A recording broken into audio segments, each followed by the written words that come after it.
Welcome back, everybody, to our second part of topic 10.13's video.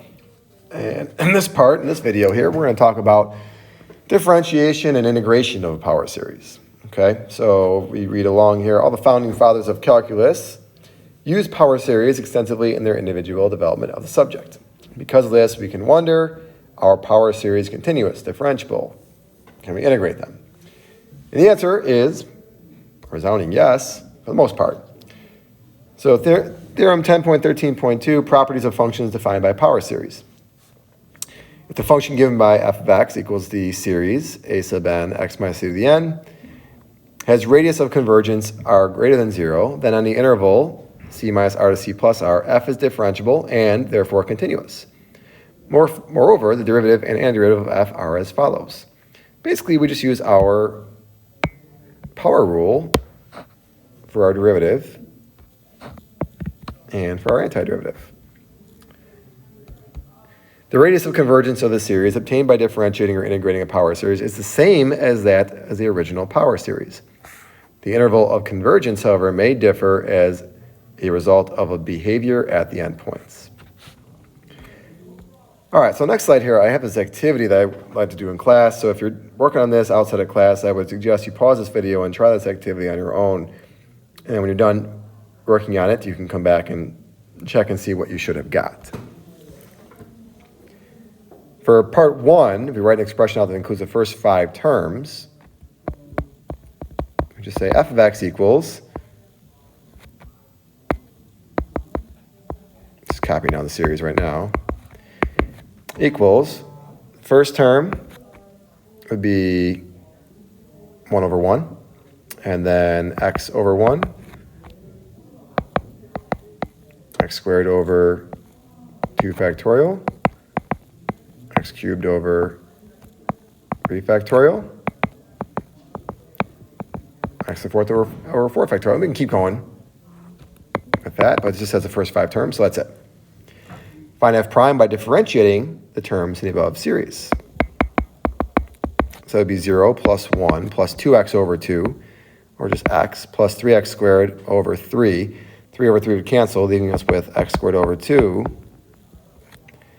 And for continuous manner, so before x cubed over 4 factorial, the 4's would cancel, so it would be x cubed over 6, which is 3 factorial. And if we did the next one, you would see the pattern developing here, where basically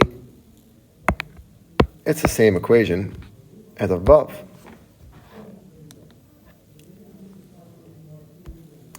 What do we know about f and f prime? They're the same. So what function is the same as its derivative? Well, it must be e to the x. Okay, on our last slide here, intervals of convergence for f, f prime, and the integral of f, the antiderivative of f. Consider the function given by f of x equals our summation there, our series, x to the n over n, right? So first, find the interval of convergence for each of the following. Okay, so the interval of convergence for each of the following, we're going to start by doing f. So let's do limit as n approaches infinity of the absolute value of the n plus first term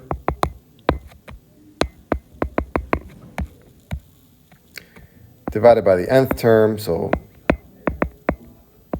just look and multiply and we get that. Okay, and if we cancel some things out, x to the n over x to the n cancels out, so we're just left with x, I should remember bring the x out in front here,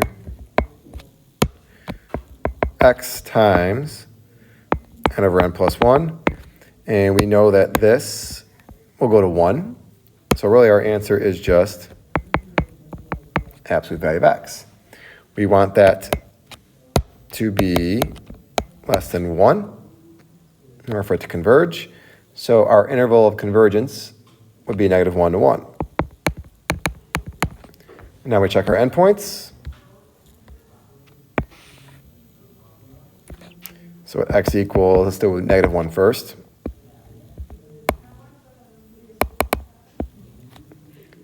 All right, that'd be negative 1 to the n over n. That is the alternating series, and that would converge by the alternating series tests. So that's convergent. And then when we check 1,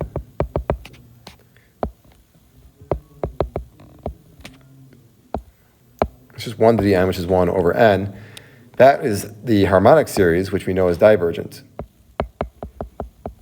So therefore, our final answer would just be including -1, but not including 1.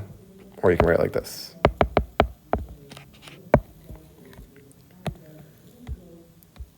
All right.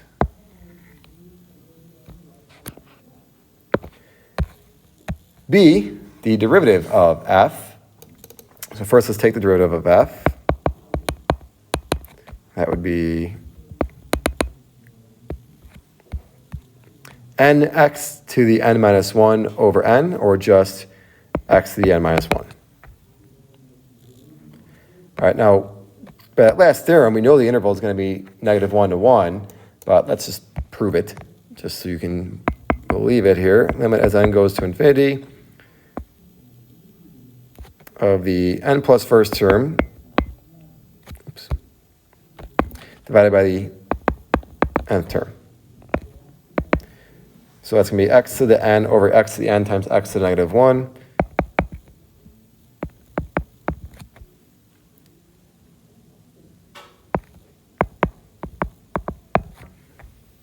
Which is just x. And again, we want that to be less than 1. So again, our interval is this, just like we had planned.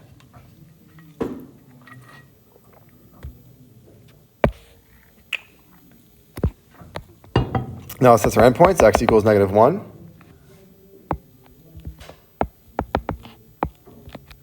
So it'll be x to the n, -1 minus 1. All right, so it's going to be -1 to n minus 1. All right, and that is just going to be -1 alternating back and forth. So that's divergent for sure. It's going to be -1, positive 1, -1, positive 1, -1, positive 1. And then we have x equals 1.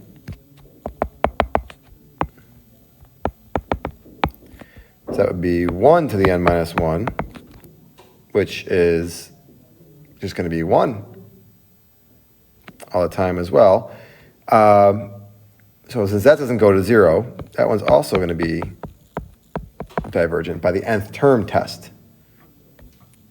Or the nth term test would say that if it goes to 0, it would be probably convergent. It doesn't say for sure convergent, but probably convergent. But if it doesn't go to 0, it's definitely divergent. All right, so since both of these are divergent, our interval would be -1 to 1, not inclusive of either one.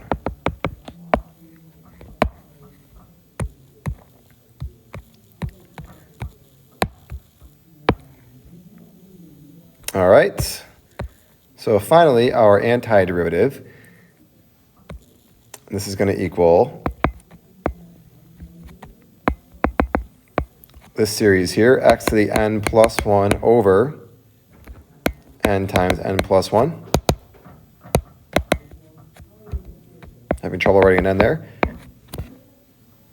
Okay, so again, we do know the interval of convergence is going to be the same, but if you want to prove it, you could do it the same way we proved the last one. But again, it's going to be the same. Let's just trust it this time. So this is going to be our interval of convergence. Okay? So again, we have to test our endpoints. So x equals -1. Okay, let's see where we got -1 to the n plus 1 over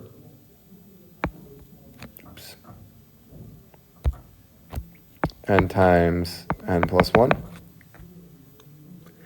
Okay, that would also be a convergent alternating series by the alternating series test, of course. So this one converges. And then let's test 1. So 1 to the n plus 1 over n times n plus 1. So that would just be 1 over n times n plus 1. All right. There's a lot of ways you can do this. if you think of this as 1 over n squared plus n, you can compare this with the 1 over n squared p-series, and the 1 over n squared p-series is convergent. So you could say this is convergent by the comparison test, by comparison with this p-series here. So both converge. Our interval would be this or this. All right, so you can see that even though all three have the same bounds, the endpoints are included or excluded differently on each one. All right, and that'll do it for our second part of our video on topic 10.13. Thanks as always for watching, and we'll see you again next time.